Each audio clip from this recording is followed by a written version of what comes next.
সেই বালিশটা অনেক শক্ত হওয়ার কারণে সে ওই বালিশের উপরে একদমই ঘুমাতে পারতো না। এজন্য সে আরাম করে ঘুমানোর জন্য নরম একটা বালিশ বানানোর সিদ্ধান্ত নেয়। কিন্তু বালিশ বানানোর জন্য তার কাছে কোনো তুলা ছিল না। ঠিক তখনই সে দেখতে পায় দুইটা ছোট ছোট ভালুক তার জন্য খাবার নিয়ে এসেছে।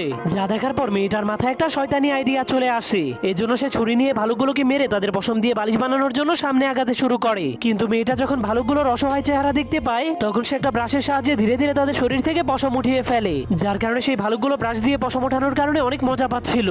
এজন্য ভালুকগুলো মেয়েটাকে আবারও ওইভাবেই পশম ওঠাতে বলে। তখন মেয়েটা ভালুকগুলোকে বলে, যদি তোমরা আমাকে জেলের চাবি এনে দাও তাহলে আমি তোমাদেরকে আবারও আদর করব। এরপর মেয়েটা চাবি পাওয়ার পর জেল থেকে বের হয়ে বালিশ বানানোর জন্য কাপড় খুঁজতে শুরু করে দেয়। তখন সে কাপড় পাওয়ার পর সেই কাপড়গুলোকে সেলানোর জন্য হিজকের পিঠ থেকে একটা কাঁটা চুরি করে নেয়। এরপর সে আবারও জেলের মধ্যে গিয়ে সবকিছু ব্যবহার করে অনেক সুন্দর একটা বালিশ বানিয়ে ফেলে। কিন্তু তখনই শয়তানদের রাজা জানতে পারে মেয়েটা জেল থেকে পালিয়ে গেছে। এজন্য সে জলদি করে সেই জেলটাকে চেক করার জন্য চলে যায়। কিন্তু সেখানে যাওয়ার পর শয়তানদের রাজা দেখতে পায় মেয়েটা তার নরম বালিশের উপরে অনেক আরাম করে ঘুমাচ্ছে।